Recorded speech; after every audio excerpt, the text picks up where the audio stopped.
Under the guidance of natural laws of nations, emissary George McCartney was sent from England to establish a relationship with China, which would spawn free trade and free movement for foreign nationals in China.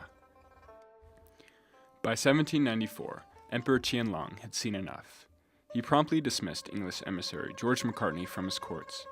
He was confounded why this Englishman wanted equality in trade between England and China. A tributary nation would never ask such an insulting demand. To the Qing court, every country that existed was under the label of a tributary state. As you're entreated to send one of your nationals to be accredited to my celestial court and to be in control of your country's trade with China, this request is contrary to the usages of my dynasty and cannot possibly be entertained. Moreover, our celestial dynasty possesses vast territories, and tribute missions for the dependency are provided by the Department of Tributary States, which ministers their wants and exercises strict control over their movements. The distinction between Chinese and barbarians is most strict, and your ambassador's request that barbarians shall be given full liberty to disseminate the religion is utterly unreasonable. McCartney was equally indignant, as he writes in his memoirs.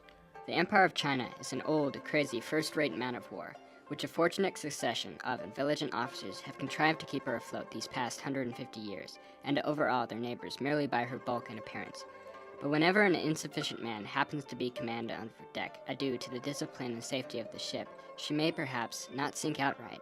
She may drift for some time as a wreck, and then she will be dashed to pieces on the shore, but she can never be rebuilt on the old bottom. Far away from the maddening squabble, there was momentous changes on the international theater that would shock China. The failed McCartney embassy is highly important as it sets the dynamics for the power relationship between China and the West. The English Empire was not content on restricted trade with China. They would break apart the Chinese manacles that restricted the natural laws of nations. During the Opium Wars and the sequential unequal treaties, Britain and other Western nations would force open the treasure chest of China. Western medicine would ride on the wave of Western imperialism that would pound over China in the following 2 centuries. Before China's reformers gained power, the landed classes of China perceived Western medicine to be macabre and would unnaturally manipulate the body, as found in anatomical procedures. Westerners were blamed for all kinds of tragedies, droughts, plagues, and floods, and accused of stealing babies and filling ships with cargoes of gouged eyes, bound for Western medicine cabinets. Many Chinese also believed that priests smeared themselves with menstrual blood, nailed naked women and fetuses to a Christian cross, and made flags from the pubic hair of 10,000 women. This image has particular reference to how the landed classes saw Western medicine. There was a fear of bodies being buried incomplete, with their organs stolen.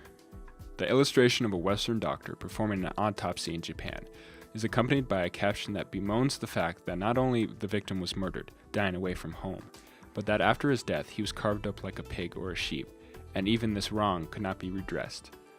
The wealthy elite continued to put their faith in the traditional scholarly practitioners. In Professor Hugh Shapiro's analysis of Western medicine's role in China, integration of Chinese and Western medicine was based on the reformist perceptions that China would be stuck in the past if it kept an antiquated medical system. Chinese medicine thus came under a critical microscope. One reformer, Zheng Guanyin, judged Chinese medicine to be past its prime, but he argued that much could be salvaged from the teachings of late antiquity, especially from the Inner Canon of the Yellow Emperor, a text comprising of the most influential writings of medicine in China. Professor Shapiro then argues that during the Republican era, there was massive insecurity among Chinese concerning the current state of China. Cultural disillusionment, militarization of local warlords, foreign invasions, and unequal treaties gave rise to a collective consciousness among the reformers that the bodies of China were weak. To them, the Chinese body was particularly responsible for the failings of China. One example is Lao Shi's A Brilliant Beginning, in which we see pseudo-doctors injecting patients with tea, thus satirizing Chinese medicine's reliance on metaphysical theories of the body and medicines, and the utter uselessness that these practices had on the body and the nation. Ralph Crozier adds that during the Republican era, one reformer, Liang Jichao, started an effort to help strengthen the nation by creating the Charitable Medical Society. To Liang Jichao, Chinese medicine's role in the nation was that preserving the people must start with medicine. Thus, during the Republican era, after heavy traditions of China were dismantled, healthcare was one such way that China could modernize itself. During this era, Crozier shows that the elite hospitals were created. However, this was but a small step towards the modern medical and public health systems for China as a whole. When the nationalist government came into existence under the regime of Chiang Kai-shek in 1927, it failed to institutionalize modern Western medicine. Thus, it seemed that during the Republican era, Western medicine had great potential, and when the nationalists came to power, it was put to the side. It was under the communist rule that China had an effective government for the first time since the mid-19th century. Under the People's Republic of China, there was a drive to bring scientific research to China and promote a healthcare system that would serve the people. It was during this era of Mao that Western medicine was fused with traditional Chinese medicine. Ironically, this was brought about when Western medicine was labeled as bourgeois, pro-Western superstitions of despising and seeking to abolish the medical legacy of the motherland. The Chinese Communist Party forced Western-style doctors to study traditional Chinese medicine. Doctors now had two medical systems to practice under.